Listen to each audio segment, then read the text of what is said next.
이 시간의 말씀의 제목을 축복을 부르는 자세, 축복을 부르는 자세, 이러한 제목을 가지고 함께 말씀을 나누기를 원합니다.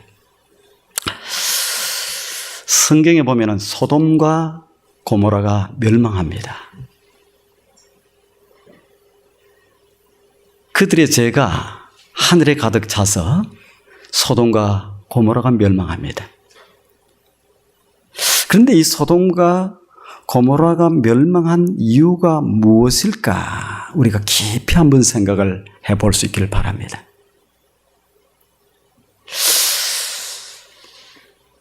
아마 소돔과 고모라가 죄를 지어서 멸망했을까? 지금도 성지순례를 가보면 그 지역 사이에 근처에 소돔과 고모라 지역이 있습니다. 유황 냄새가 지금도 나고 있습니다. 하늘로부터 불이 내려서, 유황불이 내려서 소돔과 고모라가 멸망합니다. 그런데 이 소돔과 고모라가 멸망한 이유가 무엇일까? 죄 때문일까?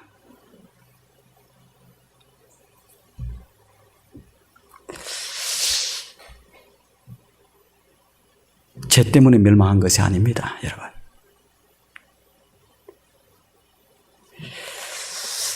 소돔과 고모라가 멸망한 것은 이러한 완악한 죄를 짓고도 회개할 줄 모르는 완악한 자세, 그들의 태도 때문에 멸망했습니다.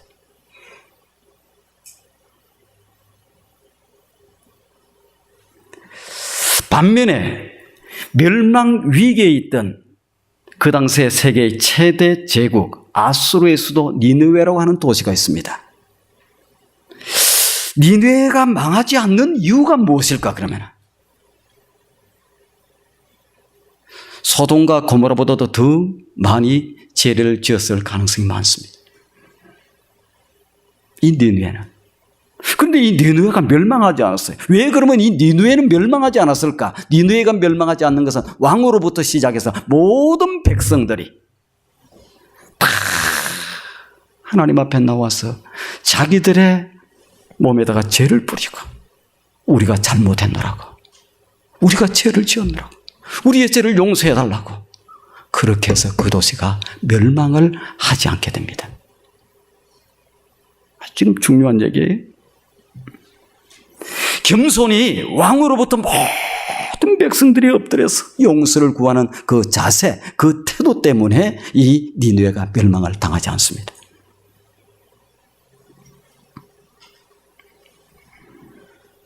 지옥 가는 사람들이, 여러분 왜 지옥 가는 줄 아세요?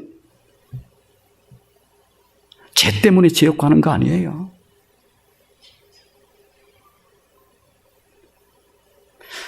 죄 때문에 지옥 가는 것이 아니고 죄를 지어서 하나님이 용서의 길을 열어놓으셨습니다. 십자가를 통해서 당신의 외아들을 죽이면서 우리의 모든 죄의 문제, 죄값을 다 치러주시고 그 길을 다 사는 길을 열어놓았어요. 그런데도 그 길을 외면하고 거부하고 완악한 마음을 가지고 태도로 이렇게 거부하고 이렇게 했기 때문에, 그것 때문에 지옥을 가는 것이 죄 때문에 지옥 가는 게 아니에요.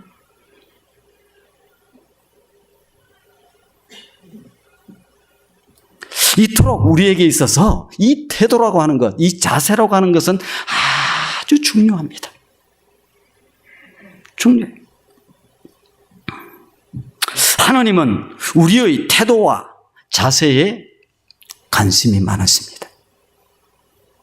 오늘 여러분들이 너무너무 복된 생애를 사는 길, 너무너무 승리롭게 사는 길, 너무너무 행복하게 사는 길, 그 길이 여기에 다 있어요.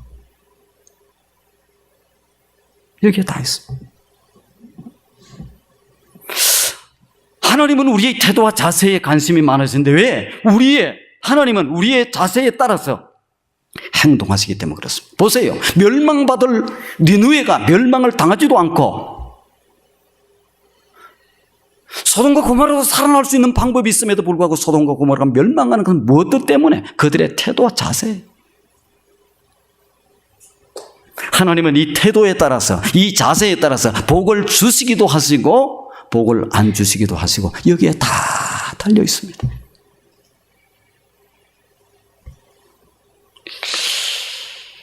나중에 말씀을 들어보시면서 와, 나는 더 복되게 살아야 되는데 왜 이렇게 살고 있을까?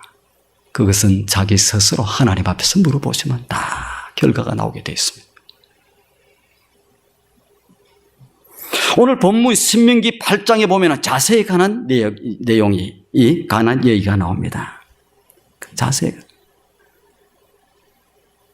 이 자세가 왜 그토록 중요할까? 왜 그토록 중요할까? 오늘 자세에 대한 설교를 할 텐데 왜 자세가 그토록 중요할까? 자세가 중요한 이유는 그 자세가 우리의 모든 미래를 다 결정하기 때문에 그렇습니다. 첫 번째로는 뭐예요? 자세가 중요한 이유는 그 자세가 우리의 미래를 결정합니다. 어제의 자세가 오늘의 우리의 삶을, 오늘의 자세는 어떻게 되겠어요? 내일의 우리의 삶을 결정하게 돼 있어요. 우리 속담에도 무슨 얘기가 있어요? 잘 될 나무는 떡잎 때부터 알아본다. 이렇게 얘기를 합니다. 어릴 때의 자세를 가만히 관찰해 보면은 사람도 야, 쟤는 되겠다. 쟤는 글쎄 그냥 그렇게 살겠네.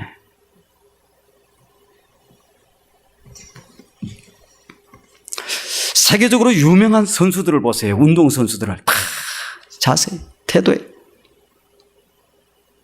세계적으로 유명한 그 연주자들 그러한 것 보세요. 다 그들의 자세와 태도에 받아들입니다. 열심을 다합니다. 자세가 돼 있어요. 태도가 돼 있어요. 그런 사람들이 세계적으로 유명한 사람들이 되는 거예요. 여러분, 신앙생활도 마찬가지입니다. 신앙생활도 마찬가지예요. 한 사람의 신앙의 자세를 보면은 그 사람의 미래가 보이는 거예요. 예수를 처음 믿을 때 믿는 사람들 그 신앙 자세가 있어요. 참 저 사람은 참 잘 되겠다. 참 저 사람은 큰 인물이 되겠네. 참 저분은 귀하다. 근데 어떤 분은 보면은 영 아니에요. 영 아닙니다. 한 사람에게 있어서 가장 중요한 게 뭘까? 그것은 이 자세라고 하는 게 자세, 이 태도. 이 태도입니다, 자세. 열정도 여러분 중요해요. 열심히 있어야 되고 열정이 있어야 돼. 열정도 중요하지만 이 자세와 이 태도와는 비교할 수가 없습니다. 왜? 죄를 짓는 사람도 열정적일 때가 있어요. 죄 짓는데 아주 목숨을 거는 사람, 그것도 열정적이야. 악행을 행하는 사람들도 아주 적극적으로 이렇게 악행을 행하는 사람이 있습니다. 그러나 자세가 좋은 사람은요, 태도가 좋은 사람은요, 언제나 올바릅니다. 열정이 있는 사람들은 잘못된 데 열정을 쏟을 수도 있지만 이 자세가 좋은 사람, 이 태도가 좋은 사람들은 그렇지를 않아요. 언제든지 바랍니다. 서울여대 교수로 있는 그 장경철 교수님이 믿음에 대해서 정의한 것이 이런 정의가 있어요. 저는 믿음에 대해서 얘기할 때 늘 하나님에 대한 절대적인 신뢰다 이렇게 얘기하는데 그분은 믿음에 대해서 다음과 같이 정리합니다. 믿음이 뭐냐? 믿음은 하나님을 향한 바른 자세다. 하나님을 향한 바른 자세. 좋은 믿음이 뭐예요? 하나님을 향한 바른 자세. 하나님 이용하는 것은 믿음이 아니에요. 하나님 통해서 내가 그냥 무언가 좀 하나님은 내 인생의 서비스업자처럼 빵꾸 떼어주고 이렇게 하는 그런 것이 하나님 아닙니다. 하나님을 향한 태도, 하나님을 향한 자세, 그것이 예배 가운데, 그것이 삶 가운데, 그것이 봉사 가운데, 그것이 무엇 가운데 다 나타나는 거예요. 믿음은 하나님을 기쁘시게 하는 것으로 하나님을 향한 바른 자세다. 바른 자세. 옳은 정의입니다. 그러기에 우리 믿음의 사람들에게 있어서 우리의 삶에 진정으로 필요한 것이 있다고 하면 그것은 하나님을 향한 바른 자세, 바른 태도, 이것이 아주 소중. 내가 조금 유리하고 뭐 있기 때문에 그냥 아멘. 그러다가 조금 불리하고 그러면 고개 돌리고 눈 감고. 뭐가 하나님을 향한 자세예요? 왜냐하면 하나님의 복은 제가 말씀드렸지 않습니까? 자세가 좋은 사람들에게, 태도가 좋은 사람들에게 흘러넘치게 되어 있습니다. 차고넘치게 되어 있습니다. 하나님은 풍성하신 분이고 그 공급에 무제한입니다. 다 무제한. 자세만 좋으면 하나님은 복을 부수하게 부어주십니다. 부수하게 부어줍니다. 반대로 자세가 좋지 않으면 어때요? 받을 수가 없어요. 우리의 자세가 하나님의 은혜를 받는데 얼마나 중요한 줄 아십니까? 너무너무 중요해요. 예를 들어서 양동이가 하나 딱 있습니다. 양동이가 하나 있어요. 하늘에서 비가 엄청나게 쏟아져요. 하늘에 소낙비가 쏟아지는데 이 하늘에서 쏟아지는 이 소낙비를 받으려면 어떻게 하면 되겠어요? 양동이를 딱 하늘을 향해서 이렇게 뚜껑을 열어놔야 돼. 딱 열어놔야 돼. 그러면 어떻게 돼요? 소낙비가 오면 하늘에서 비가 쏟아지면 거기에 양동이에 물이 가득하게 차게 돼 있습니다. 바로 세워두면 돼요. 바로 세워. 양동이가 하늘을 향해서 바로 세워져 있으면 물이 금방 차서 넘치게 됩니다.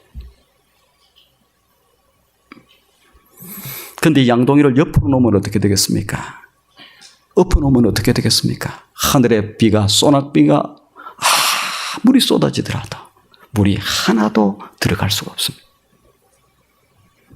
물이 어느 정도 찼다고 해서 처음에는 열어놨다가 그냥 엎어놓으면 어떻게 어느 정도 찼다고 다 쏟아지고 맙니다.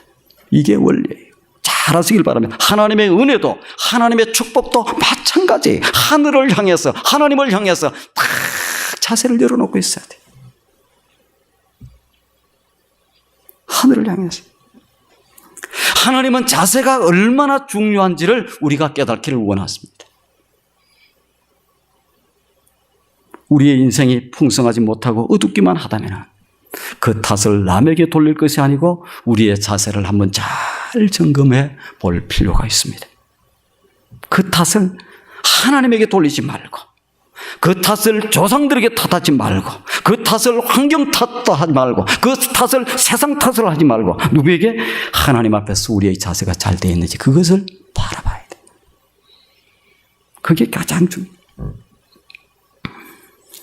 여러분, 진리와 같은 얘기입니다. 잘 기억하시길 바랍니다. 자세를 바꾸면 우리의 미래의 운명이 바뀌어집니다. 자세가 안 바뀌면 그냥 그대로 살면 바뀔 미래가 없습니다. 운명이 안 바뀌어요. 그냥 그대로 가는 거예요. 그냥 그대로. 하나님께서 이스라엘 백성들을 애굽에서 이끌어냈을 때에 그들의 태도가 그들의 자세가 좋지를 못했어요. 왜요? 그들은 노예의 자세를 가지고 있었어요. 노예의 태도를 가지고 있었어요. 거칠고 무례했습니다. 시시때때로 불평하고 원망했습니다. 종의 근성을 가지고 살았습니다. 종의 근성을 가지고 있는 사람들은 어떻게 한 줄 압니까? 자기 스스로 일하지 않아요. 주인이 보면 조금 해요. 안 보면 안 합니다.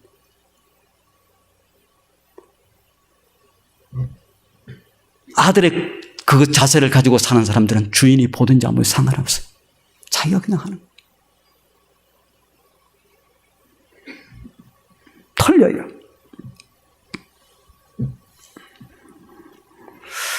그들은 시시때때로 불평하고 원망했어요.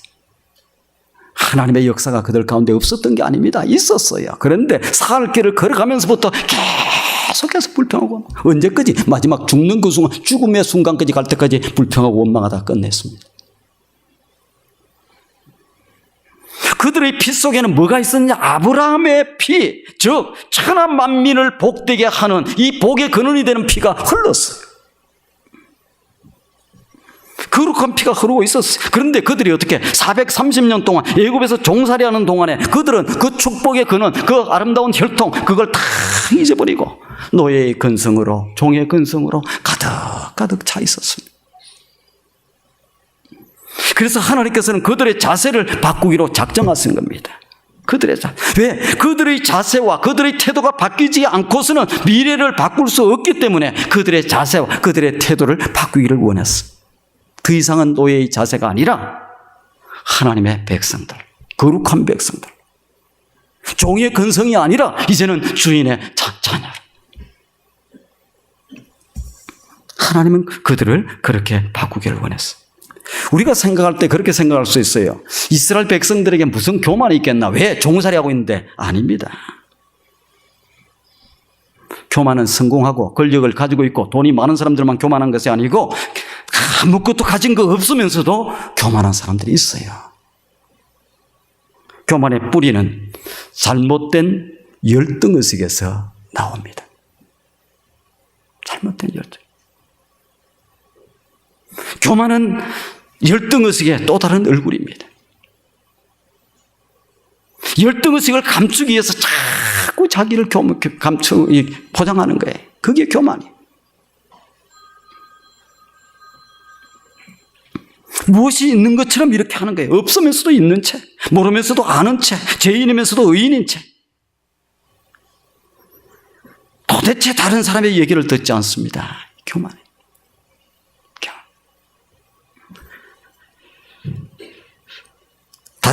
다른 사람 알기를 우습게 여깁니다.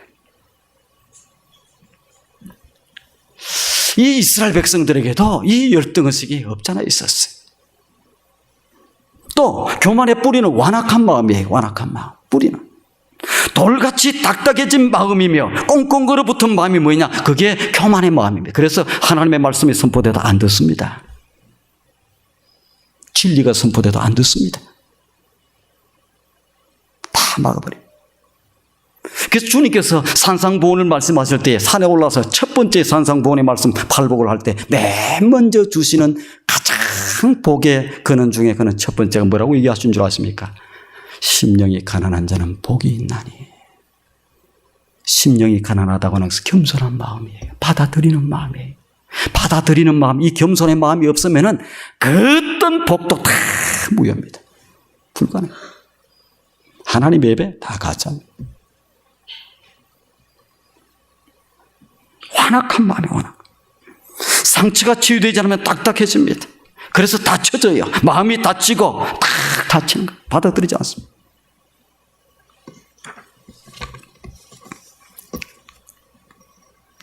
그래서 하나님은 지금 광야에서 이스라엘 백성들을 이렇게 거듭 납치시기 위해서 훈련을 하시는 거예요. 훈련하시는 거예요.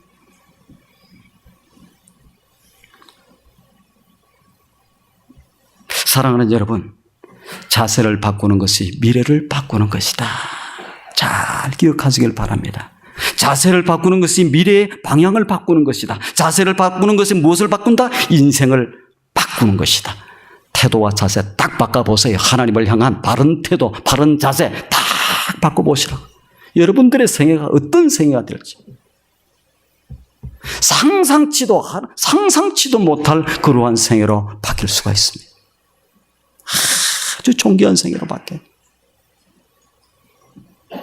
작은 차이가 큰 차이를 냅니다. 자세를 조금만 바꾸어도 미래는 큰 차이가 있게 되어 있습니다.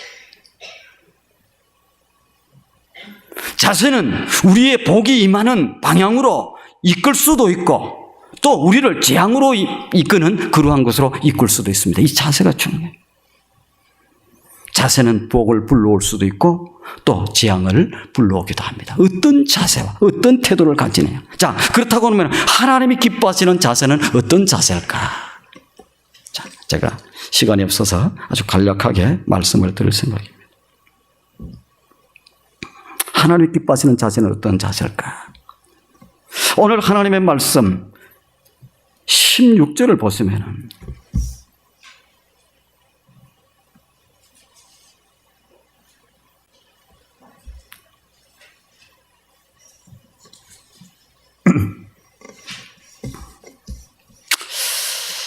오늘 말씀 한 16절을 한번 보시길 바랍니다.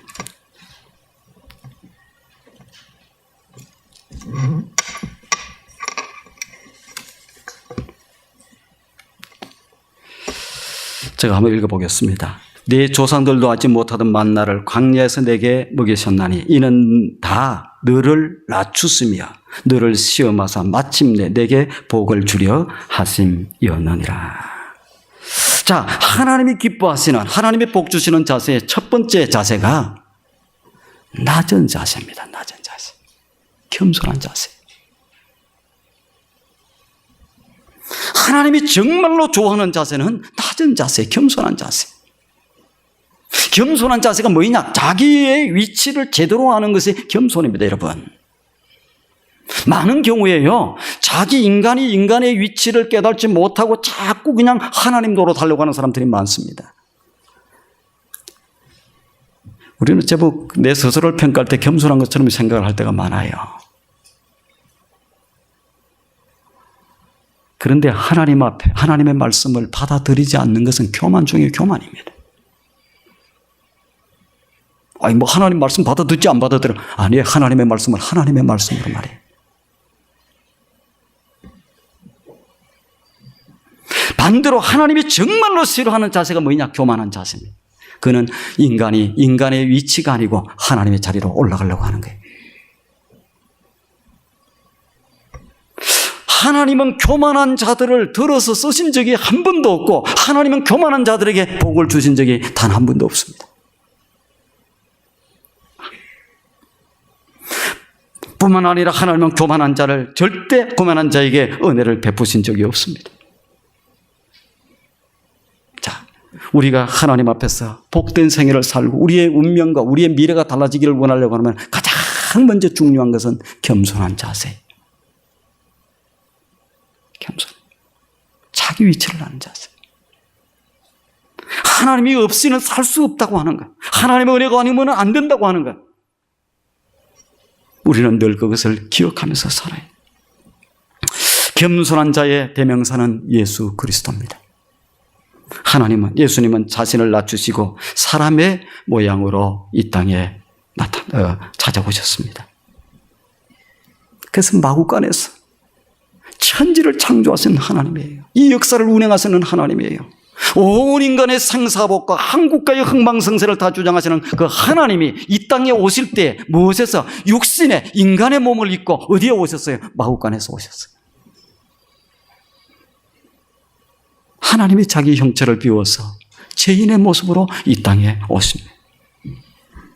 교만한 자의 대명사를 우리가 살펴보면 구약 성경 그 이스라엘의 1대 왕이었던 사울 왕입니다. 아주 교만해지기 시작해. 처음에는 그렇지 않았어요. 나중에 자기가 왕이 되고 나니까 교만하기 시작해서 별별 짓을 다 합니다. 제사장들이 해야 될 것을 자기 마음대로 왕이라고 자기 마음대로 해버립니다. 자기가 잘났다고 자기 기념비를 탁 세우기 시작합니다. 하나님의 종 사무엘의 얘기도 듣지 않습니다. 나아가서 하나님이 말씀하시는, 종을 통해서 말씀하시는, 이제 전쟁에 나갔을 때에 아무것도 다 전리품을 쌓아 없애라, 다 죽여 없애라, 아무것도 취하지 마라. 그런데 욕심껏 챙깁니다.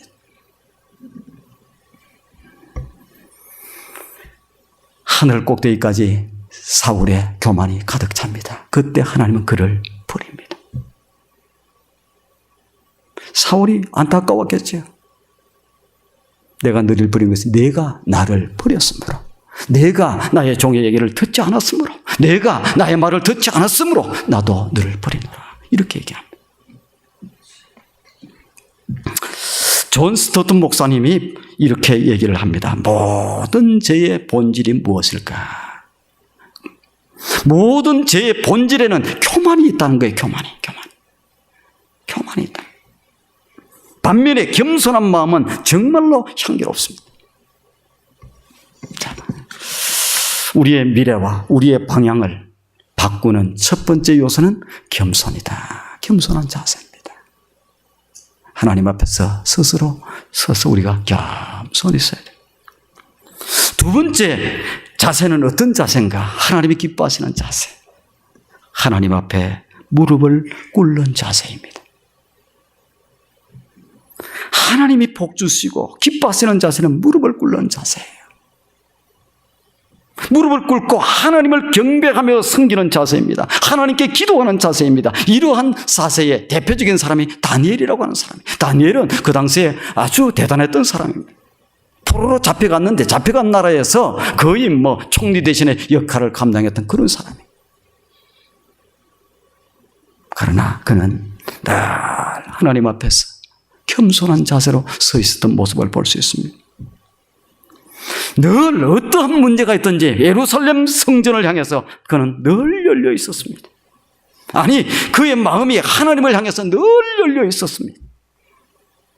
하나님의 도움을 구하고 있었습니다.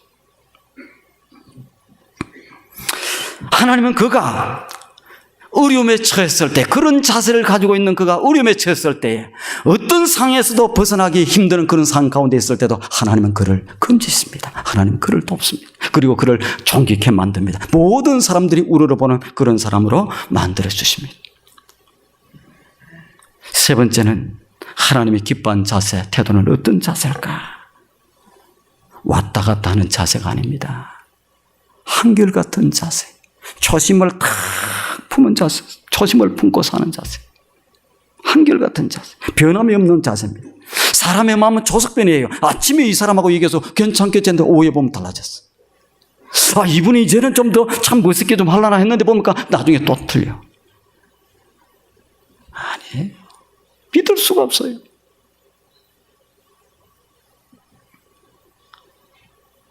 그냥 변덕이 팥죽 끓는 것 같습니다.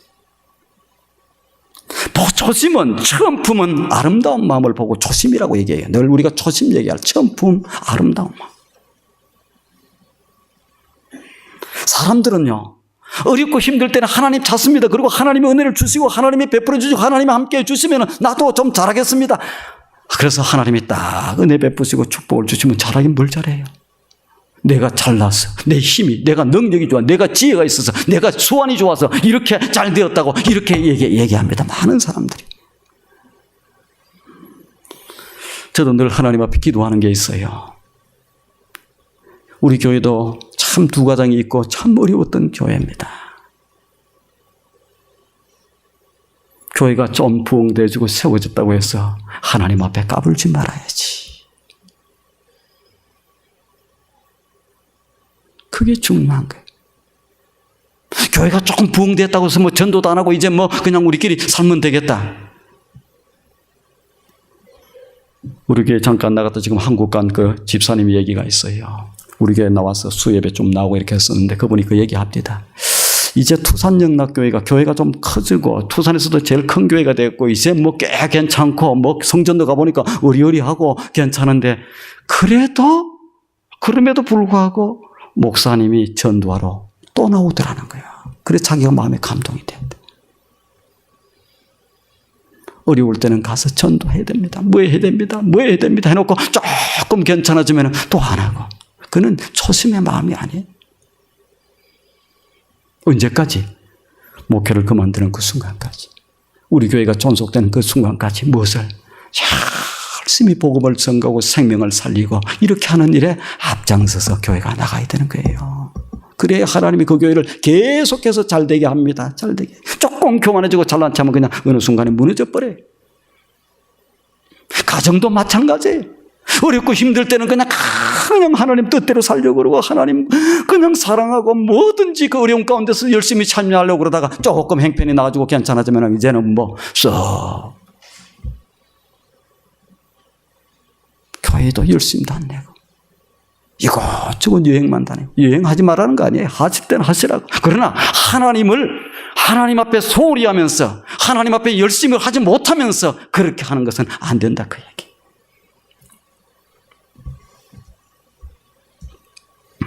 마지막입니다. 하나님이 기뻐하시는 자세.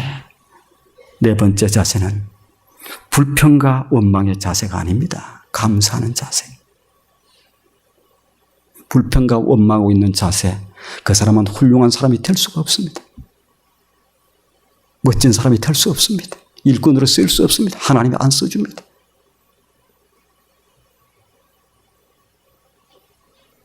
감사하는 자세예요. 감사하는 자세. 어떤 순간에도 하나님이 여러분 원망하는 사람 들어서 주신 거 본 적이 있어요? 없어요. 모든 원망과 불평은 근본은 어디에 하느냐? 하나님께 하는 겁니다. 왜? 내가 더 복을 받아야 되는데, 내가 더 잘 살아야 되는데, 내가 더 대우를 받아야 되는데 왜 나를 이만큼 못 해주냐? 이렇게 뭐 나를 몰라주냐? 나를 이렇게 안 알아주냐? 이렇게 해서 불평과 원망이 나오는. 하나님은요, 감사하는 사람에게 은혜를 베풉니다. 하나님은 감사하는 사람에게 은혜를 베푸십니다. 사랑하는 성도 여러분, 제가 신년 백두에 왜 이 자세에 대해서, 태도에 대해서 말씀을 전가하겠습니까? 다른 게 아니에요. 여러분들로 하여금 잘못되라고 하는 얘기가 아니고, 다 안 되라고 하는 얘기가 아니고, 혹이라도 저를 비롯해서 우리 모두가 자세와 태도가 하나님 앞에서 우리의 태도와 우리의 자세가 반듯하지 못하면, 그분을 향해서 쫙 열려있지 못하면, 그대로 가면은 그냥 그 인생밖에 안 되니까 자세를 바꾸고 지금이라도 태도를 바꾸고 딱 나가면 어떻게 돼요? 여러분의 생애는 6개월 후에, 1년 후에 완전히 달라지기 시작합니다. 아주 아름답게 되게 돼 있어요. 아주 복된 생애 되게 돼요. 하나님의 복을 넉넉히 받아들이는 그러한 삶이 되게 돼 있습니다. 하나님의 복을 받기만을 갈구하는 것이 중요한 것이 아니라 뭘 바꿔야 돼요? 태도와 자세를 바꾸면 돼요. 태도와 자세. 하나님 앞에서 예배 드릴 때도요, 다 자세 제대로 드리세요. 들어왔다 나갔다, 바람 불면 못 나오고, 뭐 하면 못 나오고, 사돈 팔촌이 무슨 일만 있어도 못 나오고, 그런 태도를 가지고 하나님이 어떻게 복을 주시겠습니까? 하나님의 사랑 앞에 고마워서, 하나님의 은혜 고마워, 나 같은 것을 하나님의 백성 삼아준 것이 고마워서 다 그냥 하나님 중심으로 하고, 그 어떤 무엇도 나한테 10만 불을 가지고 와서 예배를 드리지 말고 10만 불 이거 같이 너 써라. 10만 불 아니라 100만 불도 나는 하나님의 예배한테 필요 없습니다. 돈 100불만 주면 달아나 버리고 뭐가 좀 안 됩니다. 혹시 또 10만 불 누가 가져올지 모르겠어요. 10만 불 가져왔거나 안 되니까 한 100만 불 가져오면 한 번만 목사님 예배 빠지시고, 그러면 혹시 눈 감고 이렇게 할 줄은 모르겠는데 그래도 안 합니다. 아이, 누가 안 갖다 줘서 그렇지 목사. 아니에요. 태도에 그 자세. 하나님은 그 아름다운 자세를 가지고 있는 사람들에게는 그냥 쏟아 부어주십니다. 가난한 하나님 아니에요. 그냥 없는 하나님이 아닌, 능력이 없으신 하나님이 아니에요. 걱정할 거 없어요. 태도와 자세를 딱 바꾸고 나가면 2016년 한 해는 우리 성도님들 최고의 한 해가 될 겁니다. 멋진 한 해가 될 거예요. 아름다운 한 해가 될 겁니다. 축복의 한 해가 될 거예요. 그것을 다 받아 누리는 우리 모든 성도님들 되기를 주님의 이름으로 축원드립니다. 좋으신 하나님 감사를 드립니다. 이 아침에도 저희들 하나님의 거룩한 존으로 부르시고, 아버지 신명기 8장 말씀을 통해서 우리에게 귀한 말씀을 주시는 것 감사를 드립니다. 하나님께서는 하나님의 백성들을 온 세상을 축복하는 축복의 백성으로 만드시기 위해서, 그들을 종의 건성에서 끊어놓기 위해서 그들을 출애굽시키시고, 이 강야에서 이제 훈련시키시고 또 훈련시키시고, 이렇게 했던 모습을 바라보게 됩니다. 주님의 몸된 교우리 투산영락교에 속해 있는 모든 백성들이 올 한 해를 살면서 하나님 앞에서 바른 자세, 하나님을 향한 아름다운 자세, 이 태도로 잘 탈바꿈해서 올 한 해는 하나님의 그야말로 말로 닿을 수 없는 은혜와 축복을 풍성하게 받아 누리는 우리 모든 성도님들, 또 가정이 다 될 수 있도록 역사해 주시옵소서. 예수님의 거룩하신 이름으로 기도드리옵나이다.